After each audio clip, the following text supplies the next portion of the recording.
Hey everybody, welcome to the Drop Lob Pod with Nathan and Edik. Thank you for joining us. I'm Edik Perbikin. I was a Division I tennis player, Loyola, Maryland, and then coached for 2 years at the USTA National Campus, where I met my co-host Nathan. What's up, guys? I'm Nathan. I worked at the USTA for a couple of years as well. I was just a front desk employee, but it was a fun time. I got to see a lot in the tennis industry. I did coach for about 5 years prior to that back in Tallahassee, Florida. Stayed pretty connected to the tennis industry after that.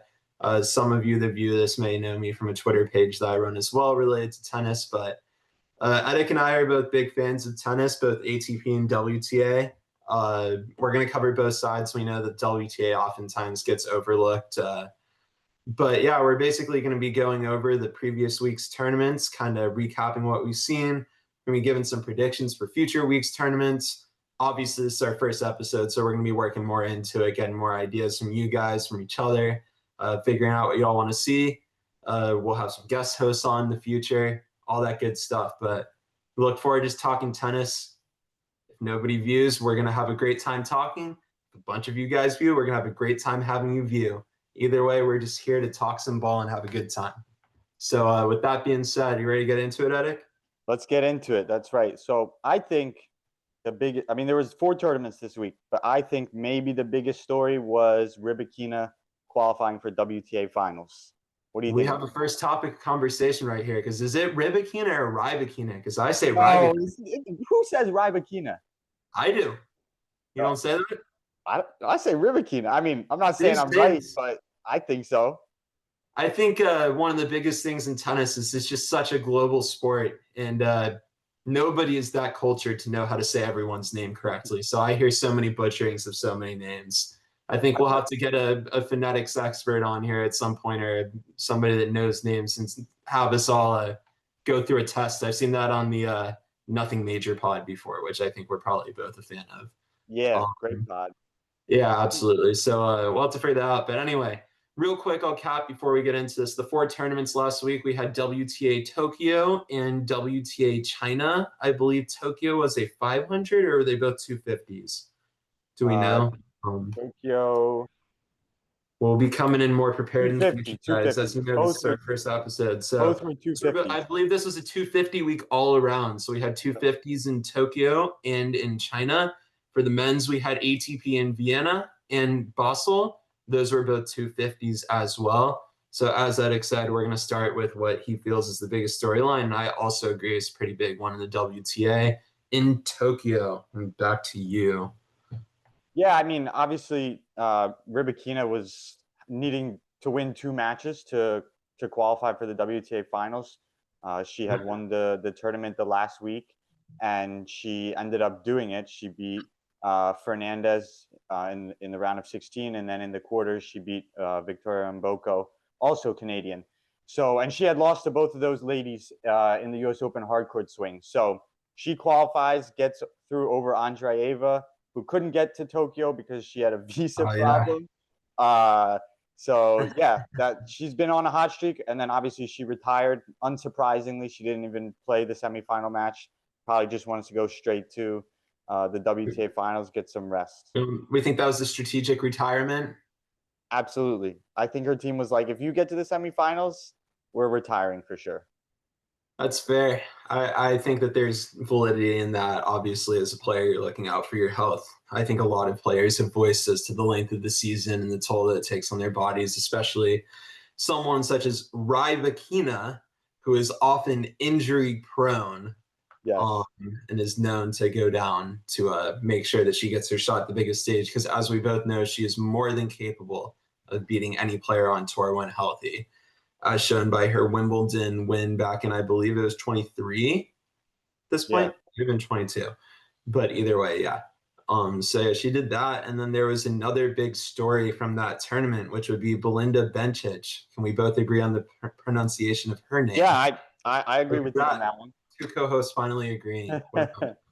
So Belinda Bencic, who won the WTA Tokyo tournament in relatively dominant fashion in the finals over Linda Noskova, who's a pretty strong upcoming player, I'd say. I mean, she's been on the scene now for a minute. But I believe you sent me the stat earlier that she's risen up to number 11 in the world after starting, I believe it was 432 at the beginning of the season, coming back 487. 487. 487 coming Yeah. back from maternity leave. I guess that protected ranking, I don't know how the WTAs works. I know how the ATP works with protected ranking, but hers didn't seem to get very protected, and it didn't seem to matter for her because she's had a phenomenal season. I know she was competitive at Wimbledon, even took out a phenomenal player, Mira Andreeva, one of Edik's favorites. Just for the record, I think Nathan's a big fan of Andreeva. I call her Cryeva because she's always crying. I think that at the beginning of this year, I felt like she was a multiple-time major winner. She's hit a little bit of regression, but once again, she's still 18 years old. I mean, we've seen Coco, who we put an enormous amount of pressure on to perform, and she's still only 21. She's got a couple majors. Obviously, I mean, we'll get more into in the future, but the dominance of people like the big three and Serena and stuff, I think we set very high bars in sports for athletes, and we always compare them to the best of the best. Like, I think she'll still be great. Maybe I overhyped her a little bit. Maybe you're underhyping her. I think we'll probably be meeting somewhere in the middle.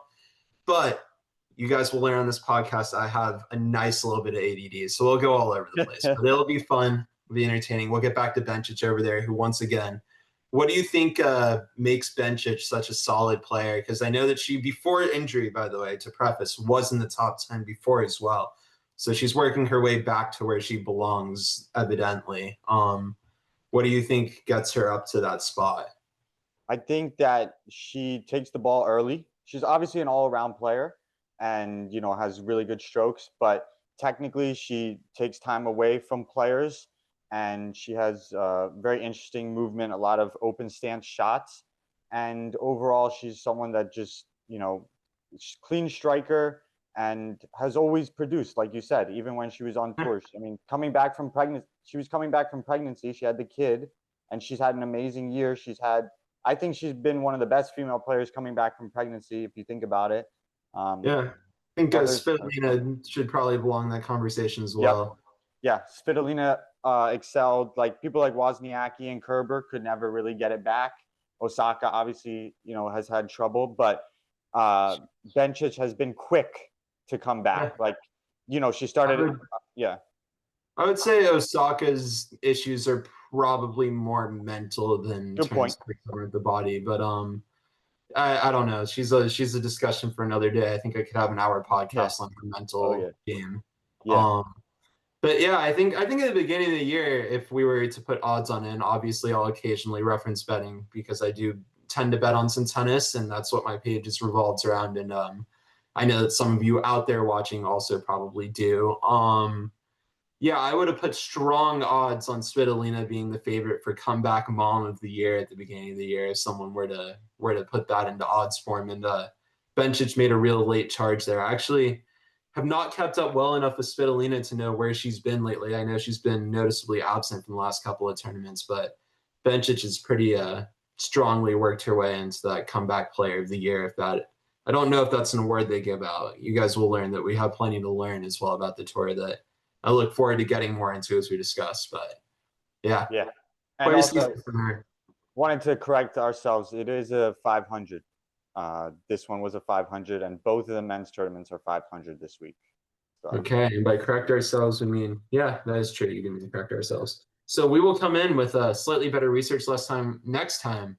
We are learning what we need to be doing before we start a podcast. But then again, learning on the fly is fun. You guys get to watch us learn as we go, which I think is pretty exciting. Exciting is the word we'll use. Let's frame it like that. That's right. So anyway, congrats to Bencic on 500, which would make more sense on how it's rocketed her up to number 11. But we did have one sole 250 tournament then this week, given that the other three were 500s, and that was the WTA in Ningbo. We're not going to talk about my pronunciation of that one, China, which was won by one of USTA's own Americans, Ann Lee. She emerged in the finals over Lulu Sun last night. I saw she won the first set 7-6, and as we speak, we will check if she got that in straights. Yes, she did. It's a pattern that we'll have to discuss someday that especially in that WTA, the player that takes that first set breaker, they really seem to have a good time running away within the second a lot of the time. But how to run some stats behind that. Ann Lee takes the second set pretty dominantly, 6-2 over Lulu Sun, who had herself a very dominant serving week, which has been kind of a theme for her over the past couple of years, including a match against Katie McNally with 18 aces in Wow. double fault, which Wow. honestly is one of the better WTA serving performances we've seen this season. But in the end, it's Ann Lee. And once again, I think we've actually both seen Ann Lee play a little bit, which probably separates us from about 99.9% of tennis fans. Yes. For me, I'll take the lead on this one. I'll let you chime in. She is a phenomenally solid ball striker as well. I think that's kind of a common theme around a lot of the WTA's top players. I think that a couple of the ones at the top, like obviously we said Rybakina, Sabalenka's put it together more. Mira, sometimes, sorry, she's going to get grouped in there from here and there, Edik. You have to deal with it. But some of these taller, kind of stronger players, they really do have that first serve that can put them in an advantageous spot in points. But for the most part, WTA players are not going to be serve reliant as the first strength in their game. A lot of times it's going to be their ground strokes being clean, being consistent, them striking the ball, taking it early, hitting good angles, hitting flat. There's going to be a lot of flat hitting, I think you'll see a lot more in WTA where they both smack winners or smack balls at each other really hard until one of them quite literally just hits the other one off the court. I think Ann Lee's pretty good at that. A lot of times when I watch her, she just kind of overpowers her opponents on the ground strokes and just methodically hits those corners back and forth until they just simply can't get to another ball. That's a lot of what I saw from her this week. And yeah, it was enough to get the job done for, I can't tell you what number title it is for her, but that's another thing that we'll come in for in the future for sure. Yeah, so I remember watching Ann Lee at the national campus. She was working with Dmitry Turchinov back then. She's I don't think she would disagree. She's like very quiet player. I saw when she won the tournament, she barely reacted at all. Very, flies under the radar. She's a solid professional. And I think she has a ceiling because, she's consistent all around, but doesn't have many weapons, right? Not a big serve. All her strokes are consistent, but nothing crazy. I think at the end of the year, you often get winners of titles that you might not see as often because there's less people playing those tournaments. And, she's been on a hot streak. She's working with Parisas Diaz's old coach, Spanish coach. So, she's from King of Prussia, which is about 15 minutes away from where I live in Philly. So a little bit of a connection there. So listen, let's see. Hopefully she'll have a good year. It's always good to see the Americans. Yeah. But let's see her progression because she has been around for a little while now. Yeah, she's only 25, which is actually I'm older than her. You might not be. Yeah. I'm older than her, but I would like to note upon checking some stats, she had a phenomenal serving week against Kostenseva starting the round of 32. She had 7 aces and 2 doubles. Against Osorio in round of 16, 6 aces and 2 doubles. Doubles are double faults, by the way, guys. I think we got that, but just in case. Round of quarterfinals against Cosierito, 8 aces, 2 double faults. Against Shuai Zhang, she only got to 5-2 in the first set before Zhang Shuai was forced to retire. 5 aces, 2 doubles. And then the finals against Lulu Sun, 7 aces, 2 double faults. So getting consistently 6, 7, 8 aces with only 2 double faults per match. I think even a men's tour player would be pretty happy with those serving splits. So that's kind of a phenomenal serving week and probably part of what propelled her over that line. And the great part about being a professional tennis player is she's right back at it tomorrow with another match in the Jiangxi Open. Okay. Where she is actually the number 1 seed and favorite to win. Okay. I think oftentimes it's a letdown spot for these players. Who's she playing? Do you know who she's playing first round? She is playing a Chinese girl named Zhao Xuan Bai, or Bai Zhao Xuan, who I admittedly do not know. I don't need to see the draw. I'm gonna say that she's not making it past the semis. I also would agree that just in general, given how the tour usually works, going back to back in any tournament for any player not named Yannick Sinner is usually relatively difficult. Yeah, Maybe Iga Swiatek or there's Sabalenka toss their names in the ring, and obviously Carlos. I think that Carlos is fully capable. I think his focus and desire to really win things like that aren't on the big stage can be questionable from time to time. I will say the seeds aren't especially high. The seeded players here, she's number 1 seed, Golovic's the 2 seed, Alicia Parks is the 3 seed, Paulina Kudermetova is the 4 seed, Putinseva's 5 seed, Anna Bondar 6 seed, Osorio 7 seed, and Zakharova 8 seed. So yeah. I obviously all like not obviously. These are all like top 100 WTA players, but it's not a powerhouse draw. So maybe she pulls something special out here and really rises up the ranks. But usually it's a letdown spot too. Yeah. I mean, to my point, I'm looking at it now. She's in the live rankings 33 in the world. So that would make her, so the number 1 seed in this 250 is the 33 in the world, which I'm Yeah, sure during the year you're not going to see that a lot. But no. this is the last week of WTA tournaments before the WTA finals. So hence, not as many. A lot of people shutting down the season. They don't want to be playing. Yeah, she's not really seeing too much strong competition really anywhere in her quarter of the draw. So she really has a decent chance to make a I'm push. still I'm still taking my prediction just because We'll see. We'll see it for happens. sure. I think yeah. I admittedly I need to get deeper into the tennis world. Maybe Alicia Parks finds something. She's got Lin Zhu first round. Who that girl can be decent. Some woman can be decent sometimes. But anyway, I think we got the WTA nice and covered on that side. Do you want to start with Vienna and with Sinners Bear? Or do you want to start with Basel and Fokina Chokina? Sorry if you I ever. might just I want to start with Basel because I'm a I have a fan. lot I'm I have a lot Fonseca. of Yeah. things to say I about the think I Basel. think Sinner and Big Z got to be an end conversation just because of the names. So Yeah. let's go into Fokina versus Fonseca.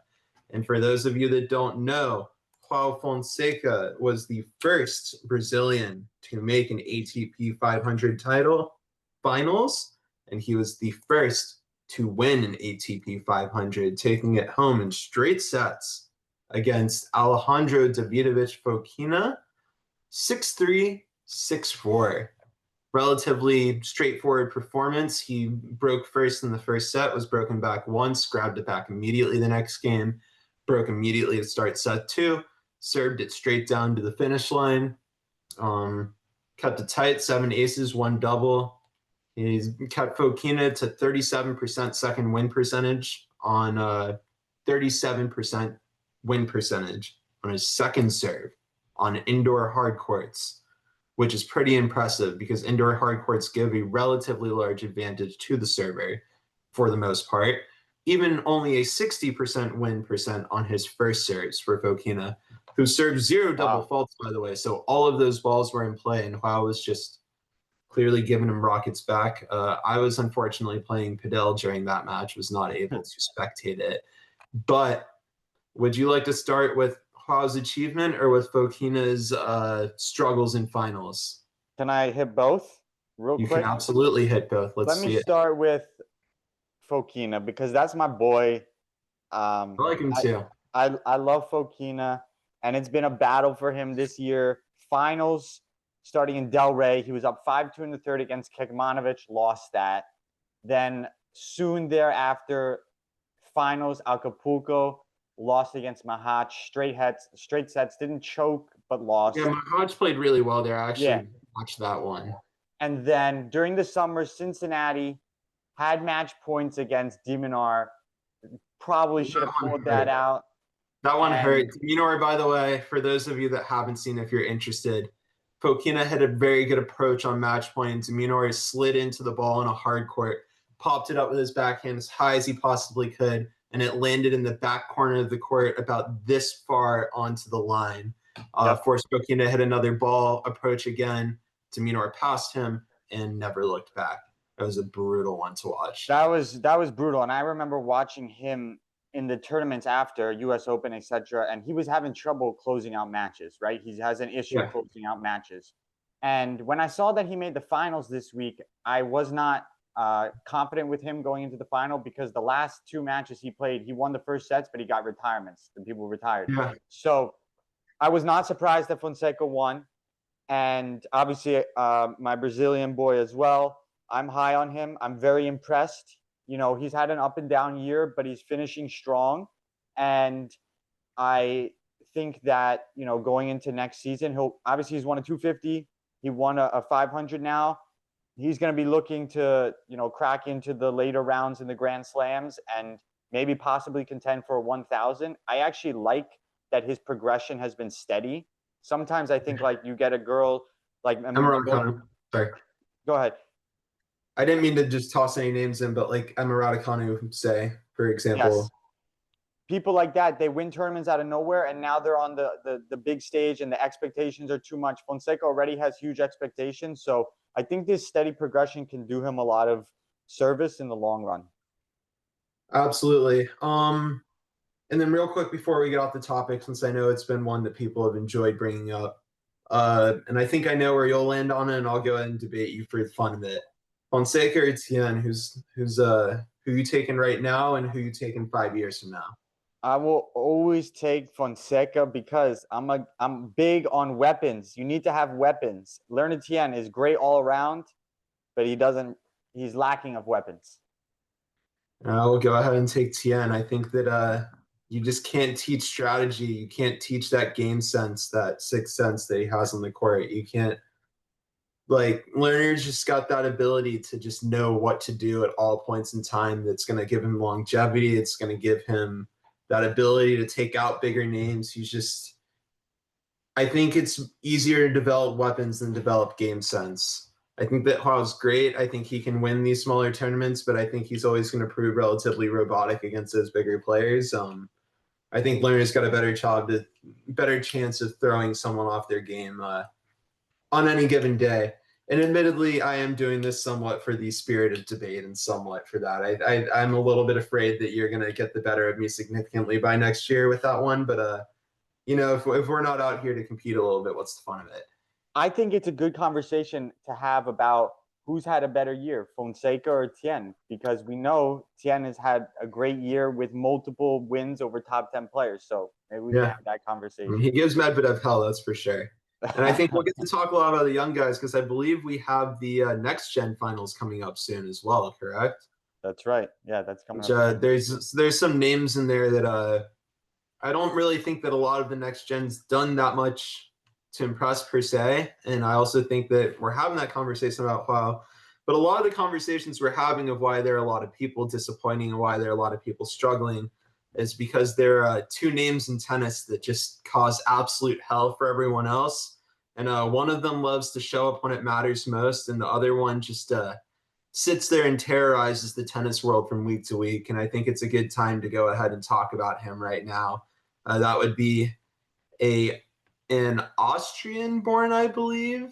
Correct me if I'm wrong. Italian, or yeah, he's from Austria, right? No, not sure, but he definitely plays for Italy. He's definitely an Italian player. He's definitely got red hair, and his name is definitely Yannick Sinner. And he almost lost today. Almost. Against everyone's favorite player, Alexander Zverev. You either love to love him or you love to hate him, I'll tell you that. But today he put up a strong first set. He actually won the first set against Yannick Sinner. Once again, for those of you that enjoy betting on sports, he was a plus 550 underdog. Sinner was minus 1,000 going into this match. Wow. Quite a sizable favorite, which just shows Sinner's dominance of the sport, that he's opening minus 1,000 against the number 3 player in the world. And Zverev proves, excuse me, it's fun for the pod, relatively competitive. Both guys served up 11 aces in the 3-setter. Zverev won the first set 6-3 with 1 break. He took the break with Sinner up 40 love at 1-2 to go up 3-1, then saved his own love 40, failed to break at 15-40, then the set got served out. Sinner went ahead and broke back in the second set at 1-0 to go up 2-0. They served that set out to 6-3. And then they battled the third set all the way to 5-all before Yannick pulled out a big backhand down the line winner at 40-all and then grinded out an ever uptight and slightly nervous Zverev at ad out before When is he closing not? out. When is he not nervous? When is he not It nervous? is frustrating and disappointing because I 100% understand where he's coming from as an athlete, as a competitor, as someone that gets anxiety in life situations, etc. And I mean, it's hard. Like the moment it's difficult. But at the end of the day, I wish he'd have the confidence in himself to realize that, at least in my opinion, he did still show even today that like he has the talent to break through on any given day, but it's a numbers game for a guy like him. I think he wants to feel like he belongs and that it's a big three and that all three of them are there and that if he plays his game, he should be able to go back and forth with them. But I think at a certain point, he's got to view it more as that's a big two. He's the top competitor to them, and he just needs to take shots, be bold, go big, and know that he probably will lose most of the time, but occasionally he's going to get the best of them if he's willing to take risks when it matters most and just play to win every time. Because Yannick was, I believe, possibly cramping or showing signs of cramping a little bit, limping around a little bit during that last set. And I'm going to go ahead and assume it was legitimate. I know some people have their own opinions on it, but despite that, he was still able to pull through because Zverev, as he has done many times before, played very passively and through the middle in those biggest moments. And I know that he had even himself said that he had played with Nadal, played with Tony Nadal, that they'd said to be more aggressive, that he'd worked on being more aggressive, but it just doesn't seem to be translating to those big moments. I guess, what do you think about the finals? What did you see if you watched? And what is your view on what Zverev's going to need to do if he, at this point, ever wants a chance to even beat Sinner Alcaraz again? Much more obviously when a major seems to be the goal for him. Yeah, so I saw the match, and honestly, it was a good match. I don't think anything really surprised me. My thing with Zverev is, I think he has too much built up of when he's lost and when he's been tight. There's too many times that's happened and not enough times where he's gone for it and won. The only time I can really think where he's like stepped up and played big is when at the beginning of the year in 2024 for the United Cup, when he won with Angelique Kerber and he just put the team on his back.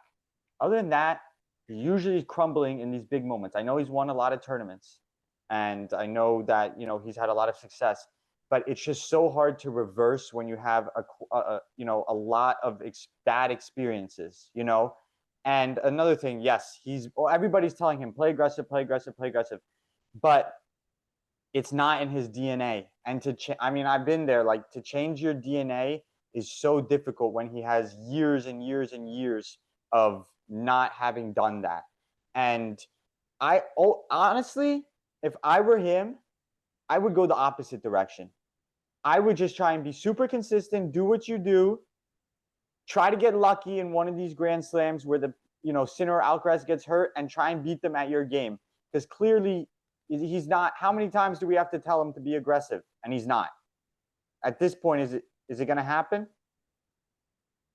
I mean, I'd love to see it. He's bigger than them. He's probably Carlos is freakishly strong. Yannick's got great form. Like to think that he has the ability to overpower them. Maybe not Carlos. Carlos is just so dynamic. Right. But yeah, I mean, honestly, every time I see him, he's a wall. Like, he can just, and that backhand is still arguably the best on tour. But yeah, I mean, Sinner, and he's obviously not the most dynamic mover compared to Sinner and Alcaraz, and he's got an incredibly consistent first serve. He makes his first serve at a high clip. Sorry for yawning. My goodness, old man over here. Unk, as the kids would call it, I believe. 75% of his first serves, which honestly is relatively typical for Zverev, with 11 aces, won 71% of those points. Yannick, on the other hand, 68% first serve, but he won 82% of those points. There you go. 1 for 4 on break points, but that's fine for indoor hard. That's about around normal. He didn't win that many less points, 12 less, but it's tennis. It's close. I mean, yeah, he put an effort into it, and I mean, he didn't have crazy pushback. He had a tiebreaker in that first round against Fernley, and I should also mention that Fernley is kind of a god on indoor hard courts himself. He's actually very impressive. I'd like to see how he does in the Paris Masters because I know that he has. I don't think he's lost an indoor hard court match in France at all. He won both his challengers there last year and just won both of his Paris Masters qualifying against Arnaldi and Huntman. And then speaking of Arnaldi's, where it took him out, he got a nice walkover against Greek Sport. Hopefully he's okay. I didn't actually see why he withdrew. A pretty emphatic straight set win against Musetti, who a lot of people expect him to struggle with, and then came close to Yannick. Yeah. I mean, Burnley, one of TCU's finest. But you mentioned Paris. Any predictions? I saw something interesting. The draw came out, and a potential second round match is Vachereau and Rinderknecht again. I saw that too. Yeah. I believe Valentin is playing against Czech Republic. What's his name? I'm blanking on his name. I'm sorry. No. Mensick? Nope. I'll pull it up. But and find it before you find it. Did I see correctly the center? Lechka. Oh, that's Lechka. That's not a fun matchup on indoor hard ever. That's a fun matchup. Yeah. I think that's arguably a top 5 poor matchup for indoor hard. Yeah. I am obliged to ask, not obliged, but did Sinner withdraw? I saw a word. I thought I saw that he withdrew from Paris. Yeah, or maybe he didn't. I don't think so. Okay, I'm gonna assume he's in. So listen, Sinner and Alcaraz are in a tournament in the year's 2025. I'm gonna have to pick Sinner and Alcaraz in the finals of said tournament. That being said, assuming that Sinner and Alcaraz both quit tomorrow to just go fuck around and party or do whatever the hell it is they want to do because they have nothing left to prove, I would say I would love to see everyone's favorite serve bot, Giovanni Mapesci Pericard, make a run just because nothing's more fun than watching 25 aces and 5 return points, 1 total in a match. I would like your thoughts. He's playing a guy that's coming back from a pretty devastating injury. I don't know if you saw. Actually, yeah, last guy to take Yannick Sinner seriously in a match. Right. Do you think that Dimitrov's going to have any form in him tomorrow, especially because I think that if you're coming off of what was it, a core injury that the pec injury. Yeah. You tear your pectoral and you come back to play the hardest server on the fastest surface. That can't possibly be a fun first matchup. It's a bad matchup because also there's no rhythm, right? If he's playing someone like David Goffin, let's just say, yeah, a chance to get into a lot of rallies and feel. Yeah, he probably just wants to get a couple matches under his belt. He might not even be 100%. He might just want to get a couple matches. Do we think he stands a chance winning? I mean, like, I just feel like if my pectoral's not 100%, nothing's going to cause more reverberation through my racket and just right to that pec than 145-mile-an-hour serve down the tee that you're sticking one arm at to try to return with a slice. And he's slicing all the returns for the most part. It sounds like on the first serve. Sounds physically miserable for him. Yeah. Is he going to break when the second serve comes in only 140 miles an hour? Yeah, I'm going to take this in kilometers per hour for all you Europeans. I have no idea. You can tell me in the comments. I'll take the Frenchman at home as well. He'll just serve some bombs. I'll definitely take the Frenchman, and I'll take Carlos.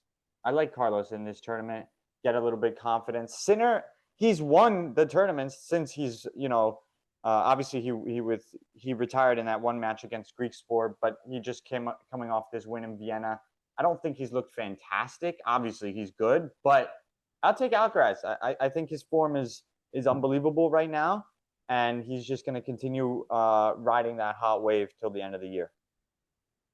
I feel like predicting Alcaraz in Sinner matches at this point is literally just a coin toss, so I'm just going to leave it with I expect him to make the finals, but in terms of fun guesses. We'll go over a couple first rounders, and then I'll give a couple dark horses because there are a couple fun matches. We got Friendly and Rublev. Rublev's on a 5-match losing streak. Friendly is the god of French indoor hard. Do we think that Rublev turns it around here? Or do we see another racket smash? I'll take Friendly. We'll take Friendly. I also think I'll take Friendly. From an odds perspective, I'm going to have to look at where that opens, but I think I'll take Friendly as well. I just keep going, apparently. It's ridiculous. Sorry, can't stop. We've got, what else do we have that interests me? We've got a rematch of Chapo and Fonseca. A little letdown spot for Fonseca. We've actually got 2 rematches of players that withdrew an injury. We've got Chapo and Fonseca. We've also got Fokina and Humbert. Those are tough. I like Chapo. Again, Fonseca just won the tournament. It's going to be a quick turnaround. Fast court. Chapo plays big, lefty. And in the other one, I'll take Humbert over Fokina. I'd be stunned if Fokina wins, considering another loss in a final. And Humbert at home, he's loved that tournament there. Again, I'll take both lefties. How about that? Yeah, but the lefties both just got injured a couple of days ago, so we don't know how they're feeling. Yeah, that's good. That's a good point. We think they got injured, or we think they got injured? I think they got injured with quotation. I mean, like to be fair, by the way, for if we have any viewers. If we don't, fuck all of you guys for not watching. If we do, thank you. But when we say injured, we don't mean these guys are totally fine fixing a tennis match or doing some bullshit, because that doesn't happen, or at least like you crazy people think it does. Most of these tennis players, solid 99% plus, from what we are aware of and what we are pretty sure of, want to win tennis matches, want to succeed, want to raise in the rankings, and want to win. Tennis is a very physically demanding sport. They play every day. They train really hard. And if you start to feel an injury oncoming, or even the slightest twinge of something that you know you've messed up, or you know takes a long recovery time, given the fact that it's an individual sport and you don't have anybody else you're letting down, you have to know when your own body's limitations are coming in and what's best for you. So an injury doesn't mean, oh, I'm fine, I'm going to skip off the court. It just means I feel a little twinge in my ab, and although I could probably finish this match, what if it gets worse and I end out for 2 months and my ranking dips by 70 and suddenly I'm not qualifying for any of those tournaments that I used to be? It's much better to just dip out now, ice for a couple days, and come back to the next tournament and try again. I think you could probably second that. So that's why we think that that's why Coach Edik over here from Loyola Tennis thinks that these guys can recover in a couple days miraculously. Well, that's how we started the podcast, with saying that, you know, Rybakina did that so that she'll be ready for the WTA finals. So let's see what's going to happen. And there are 3 WTA 250s this week, all across Asia, and of course we have the last 1,000 of the year in the ATP. So we'll be keeping you guys updated with that. Nathan, how about we end with a little drop or lob segment? Would you like that? Right, I'm down. Let's start it. Let's do our first one. This is a new segment that we'll be doing, and basically either one of us. Presented by Edik's bank account, by the way. He's funding this. Yes, I'm funding it. Basically, I'll give right over here. I'll give, for example, something that's going on in the tennis world. And we have to say, or for today, Nathan has to say if he's going to drop it, meaning he doesn't like it, or he's going to lob it, where he loves it. And if you know Nathan as a player, he lobs a lot and he loves lobs. So hence. I also enjoy some drops. I can't drop this guy because he's a little speed demon. All right. So let's start with this. Drop or lob? 6 Kings Slam. I'm going to go with lob. Really? You know why? Because it's a free market out there, and if the Saudi government or the people that are in Saudi Arabia are willing to toss these players this absurd amount of money to play a tournament and collect a match, they deserve it. Like, this was talked about. I'll give credit to Nothing Major podcast because I heard them discuss it. Like, yeah, Tsitsipas and Zverev, like 2 guys that, especially Tsitsipas, has not had a great year this year. They got paid like $1 million for an hour of tennis, which is one of the most absurd statements you'll ever hear in your entire life. But you also have to remember that these guys have reached the pinnacle of their game. They've sacrificed countless things throughout their entire lives. They've trained, they've created a name for themselves to where this tournament's marketable, a brand. They've kept in tip-top shape. They've kept themselves, they've created a body of work that's recognizable, that's advertisable, and they deserve to be able to cash in if the opportunity presents itself. Now, it'd be amazing if maybe these people had a little bit more interest in the game of tennis as a whole instead of just like a publicity stunt and wanted to take that money and distribute it to, say, like the ITFs or the UTR or the lower levels, and really take that money to promote the growth of the game. But go deep, like capitalist society, it's not what happens in general. The money goes to the things that the people want to see, and what people want to see is great players play great tennis. So I'd rather them get that opportunity, as maybe lopsided or unfair as it is to everyone else. I'd rather them keep that opportunity and then it just not be provided. Yeah, I think that's fair. All right, next one. Going along with the Saudi, idea, the new men's 1,000 tournament that will be coming in a few years from now in Saudi. Drop or lob? Drop it.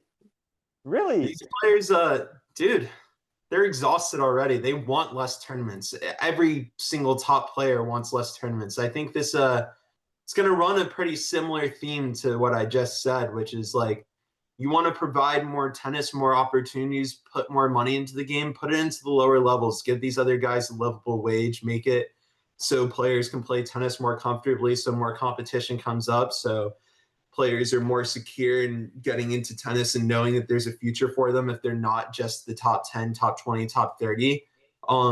There's so many opportunities provided to them already, and this isn't even one that they want. So providing them something that's going to just tire them more, something like, yeah, maybe lower level players will enter it, but just make a tournament series for lower level players that you advertise. People out there with the product, watch them. I mean, I also gamble on it. Like, show other time players, like a lot of awesome players there, and these guys already, like, one again, there were 3 retirements, I believe, in the quarter and semifinals of the 500 this week. Like, Rai Bakina, we'll have to get her on here someday and ask her directly. I'm sure we'll get incredibly popular and she'll be thrilled to come on. Had to drop out because she didn't want to risk it. These players have had more than enough tennis already, and they definitely the last thing they need is more tennis. Not to say as a fan, love it, but as a player, drop it. Okay. Good explanation there. All right, I got 2 more for you. Laver Cup. I know it happened a little while ago. Drop or lob?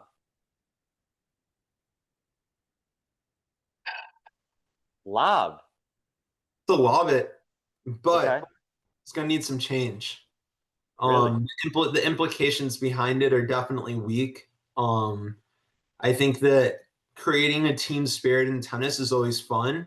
And I think that nationality is always a fun thing to get involved. I think when you put it like in terms of Ryder Cup in golf, or like in terms of the Olympics, even, like, people definitely enjoy playing for their nationalities, playing for a team. But it's just this current format just doesn't have it's kind of like the NBA All-Star game. Like, it's just been taken less and less seriously. And there gets to be a point where the players are more worried about, like, kind of following the unwritten rules and, like, kind of looking cool than they are about competing. And there's some guys out there, they're still giving it their all. And there's other guys, they're kind of worried about those unwritten rules, or worried about how they look. I don't know what sort of stipulations they have to put behind it. I don't know how it has to be some sort of official sanctioned event. I don't know if they have to dissect more in terms of how they team people up, maybe some team captains, maybe a different format.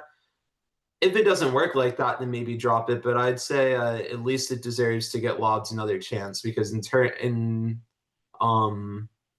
a base level, like, the concept is definitely something fun that provides a fun element to tennis if it's done right.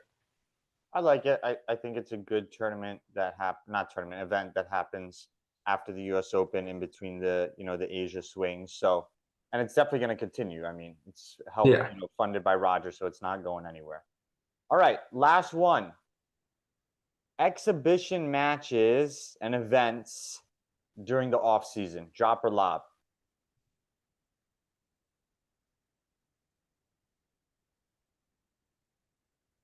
I'm gonna drop them. I agree. I think like we want to. No other sports doing that. Like once again, if the players have to do this, if they have to compete like that, they need more money, more funding, more publicity. Like that should be something that's coming from the tour doing better by the players. It's not something that they should have to be going out and hunting on their own. And to be honest, like we love the pro athletes, like we love their personalities. Like I saw that my boy Kyrgios, although he's unfortunately struggled a ton with injuries and is clearly a shell of his former self, is going to be in Atlanta in a couple months. And like I can't say that didn't pique my interest because it did. Yeah. But we want to see pro athletes at 100%. Like, I mean, like the French Open between Sinner and Alcaraz is like one of the most incredible sporting events I've ever seen in my entire life. I want to see that every day, but I don't want to see like Sinner and Alcaraz just punching the ball around for fun, like warming up. Right. Like, it's great that they do it. It's great that they have fun, but I think that the goal should be they should have fun. And they should have these opportunities to do this fun stuff. And I do think that there are some good times for exhibitions during when they're playing or if they want to organize like this. But I think the goal should be to catch as many high-level competitive matches between healthy players that can handle it, to provide the fans with that entertainment that they make the big bucks for. I think that's the goal at the end of the day. Yeah, I agree with you. I would drop it. I don't want any player who's complaining about the schedule of the season to then be playing an exhibition match because that's just hypocritical in nature. And Yeah. I also think that maybe some people, maybe some fans who aren't as hardcore tennis players are liking them because they just get to see the player. I just know for me personally, I want to see matches at a high level, not exhibition. But yeah, I that think does it for we're the too competitive. Yeah. yeah. So that's it for the drop and lob segment this week. Full rundown of all the tournaments. Anything else you want to add, Nathan? No, I think that was a great first episode of Drop Lob Pod.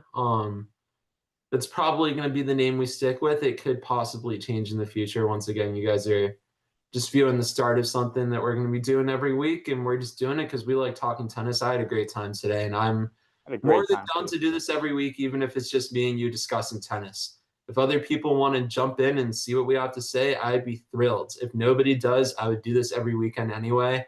I love having someone that's knowledgeable to discuss some tennis with, and it's always a fun time. It's always going to be something I'm passionate about and always something that I'm involved with and keeping up on. So that being said, thanks for doing episode 1 of Drop Lob, and look forward to doing many more. Anything else you want to sign off with? That's it. We'll see you guys next week. Thank you.